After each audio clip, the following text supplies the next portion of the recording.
തെരഞ്ഞെടുപ്പ് പരാജയം ചർച്ച ചെയ്യാൻ മറ്റന്നാൾ CPIM യോഗം ചേരുന്നുണ്ട്.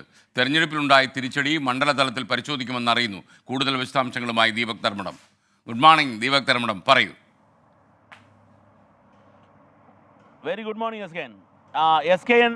CPIM പ്രത്യേകിച്ച് പൊതുവിൽ ഇടതുമുന്നണിക്ക് എതിരെ വലിയ രീതിയിലുള്ള ഒരു നിശബ്ദ വികാരം ഉണ്ടായിരുന്നു എന്നുള്ളതാണ് ജനവിധി മനസ്സിലാക്കുന്നത്. അതിലേറ്റവും നിർണായകമായ രണ്ട് ഘടകങ്ങളാണ് പ്രാഥമികമായി തന്നെ വിലയിരുത്തപ്പെടുന്നത്. അത് ഒന്ന് ഭരണവിരുദ്ധ വികാരം തന്നെയാണ്. ഭരണവിരുദ്ധ വികാരം ഇല്ല എന്നായിരുന്നു CPIM കണക്കൂട്ടിയത്. അത്തരമൊരു നറേറ്റീവായിരുന്നു ഇടതു നേതാക്കളെല്ലാം പറഞ്ഞത്.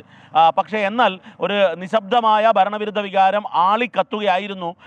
എന്തൊക്കെ പറഞ്ഞാലും പാർലമെൻറ്റ് തെരഞ്ഞെടുപ്പിൽ അത് UDF-നും കോൺഗ്രസിനും അനുകൂലമായി ജനം ചിന്തിക്കുമെന്ന പതിവ് നറേറ്റീവ് ഇവിടെ മാറ്റി ചിന്തിക്കേണ്ട സാഹചര്യമുണ്ട്. കാരണം CPIM-ന്റെ ശക്തി കേന്ദ്രങ്ങളായ പാർട്ടി കോട്ടകളായ മേഖലകളിൽ പോലും ഇടതിന് കാലിടറുന്നു. മാത്രമല്ല CPIM-ന്റെ അരിവാൾ ചുറ്റിയ നക്ഷത്രത്തിൽ തന്നെ വോട്ട് പോൾ ചെയ്യാതെ K. സുധാകരനെ പോലുള്ള കോൺഗ്രസ് നേതാക്കൾക്ക് കൈപ്പത്തിയിൽ വരുന്നു.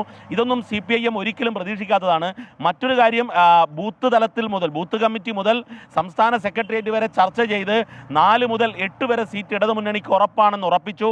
മാത്രവുമല്ല സ്ഥാനാർത്ഥി നിർണയത്തിൽ തന്നെ വലിയ ജാഗ്രത പുലർത്തി. പോളിറ്റ് ബ്യൂറോ അംഗങ്ങൾ മുതൽ ജില്ലാ സെക്രട്ടറിമാർ വരെയുള്ള പരിണിതപ്രജ്ഞരായ രാഷ്ട്രീയ നേതാക്കളെ, ജനസമ്മതിയുള്ളവരെ സ്ഥാനാർത്ഥികളാക്കി ഇറക്കി. പക്ഷേ ഇതൊന്നും ഫലം കണ്ടില്ല. എന്നാൽ പ്രതികൂലമായ ഒരു സാഹചര്യവും ഉണ്ടായിരുന്നില്ല. ശബരിമലയില്ല, പ്രധാനമന്ത്രി ആയി രാഹുൽ ഗാന്ധി മത്സരിക്കുന്നു എന്നുള്ള അത്തരത്തിലുള്ള ഒരു പ്രതിച്ഛായയും പ്രചരണവുമില്ല.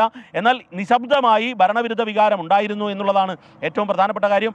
മറ്റൊന്ന്, താഴെ തലങ്ങളിൽ, ലോക്കൽ ബ്രാഞ്ച് തലങ്ങളിലുള്ള പാർട്ടി നേതാക്കൾ ജനങ്ങളിൽ നിന്നും അകന്നോ അതോ പാർട്ടിയിൽ നിന്നും ജനങ്ങൾ അകന്നോ, ഈ രണ്ട് കാര്യം വളരെ കൃത്യമായി CPIM ചർച്ച ചെയ്യാൻ പോകുന്നു. വെള്ളിയാഴ്ച CPIM-ന്റെ സംസ്ഥാന സെക്രട്ടേറിയറ്റാണ്. മണ്ഡലതലത്തിലുള്ള അവലോകനങ്ങൾ അതിനു മുൻപ് തന്നെ പൂർത്തിയാക്കി. മണ്ഡലം ചുമതലക്കാരായ സെക്രട്ടേറിയറ്റ് മെമ്പർമാർ ഇതിൽ ഓരോ മണ്ഡലത്തിൻ്റെയും കാര്യങ്ങൾ വിശദീകരിക്കുമെന്നാണ് അറിയുന്നത്. ഇനി വരാൻ പോകുന്നത് 3 ഉപതെരഞ്ഞെടുപ്പുകളാണ്. വയനാടിൽ പാർലമെൻറ്റ് തെരഞ്ഞെടുപ്പ് വന്നേക്കും. മറ്റൊന്ന് ചേലക്കരയിലും പാലക്കാടും നിയമസഭാ ഉപതെരഞ്ഞെടുപ്പ് വരാൻ പോകുന്നു. ഇതിൽ സ്ഥിതി മെച്ചപ്പെടുത്തണമെങ്കിൽ, തൊട്ടടുത്ത തദ്ദേശ തെരഞ്ഞെടുപ്പിലേക്ക് സ്ഥിതി മെച്ചപ്പെടുത്തണമെങ്കിൽ പാർട്ടി ആകെ തെറ്റിദ്ധരുത്തൽ പ്രക്രിയയിലേക്ക് എവിടെയാണ് പ്രശ്നം എന്ന് കൃത്യമായി കണ്ടെത്തിയുള്ള പരിഹാരത്തിലേക്ക് കടക്കേണ്ടതുണ്ട്. ഏതായാലും ജനങ്ങൾ പാർട്ടിയിൽ നിന്നും മുന്നണിയിൽ നിന്നും അകന്നുപോയി. എന്തോ കാരണം, ആ കാരണം കൃത്യമായി കണ്ടെത്തി ചികിത്സിക്കാനുള്ള നടപടിയിലേക്ക് CPIM-ന്റെ രീതി പ്രകാരം സ്വയം വിമർശനവും തെറ്റിദ്ധരുത്തൽ പ്രക്രിയയും പാർട്ടിയുടെ ഭാഗമാണ്. അതിലേക്ക് കടക്കുമെന്നാണ് അറിയുന്നത്. SKN.